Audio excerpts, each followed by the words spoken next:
শহীদ president Ziaur রহমানের ৪৩তম মৃত্যুবার্ষিকীতে তার সমাধিতে শ্রদ্ধা জানিয়েছেন বিএনপি ও অঙ্গ সংগঠনের নেতাকর্মীরা।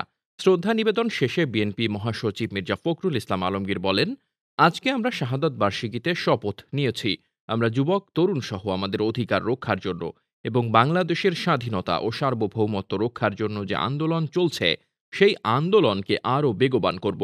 আন্দোলনের মধ্য দিয়েই এই ভয়াবহ সরকারকে পরাজিত করে জনগণের সরকার প্রতিষ্ঠা করব।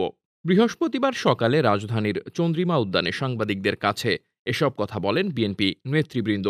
এর আগে বিএনপি প্রতিষ্ঠাতা ও শহীদ প্রেসিডেন্ট জিয়াউর রহমানের ৪৩তম মৃত্যুবার্ষিকী উপলক্ষে নেতাকর্মীদের নিয়ে তার সমাধিতে ফুল দিয়ে শ্রদ্ধা জানান মির্জা ফখরুল।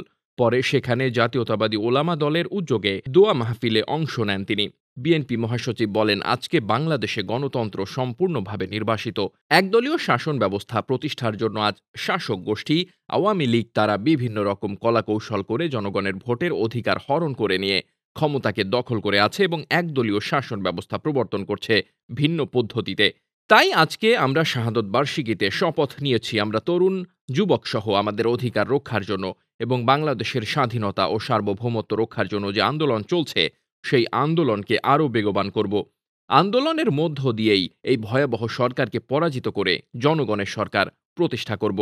এ সময় বিএনপি স্থায়ী কমিটির সদস্য মির্জা আব্বাস, গয়েশ্বর চন্দ্র রায়, ডক্টর আব্দুল মঈন খান, নজরুল ইসলাম খান, সিনিয়র যুগ্ম মহাসচিব রুহুল কবির রিজভী, যুগ্ম মহাসচিব খাইরুল কবির খোকন, হাবিবুন নবী খান সোহেল, ঢাকা মহানগর উত্তর বিএনপির সদস্য সচিব আমিনুল হক, দক্ষিণ বিএনপির সদস্য সচিব রফিকুল আলম মজনু সহ দলটির অঙ্গ ও সহযোগী সংগঠনের নেতাকর্মীরা উপস্থিত ছিলেন।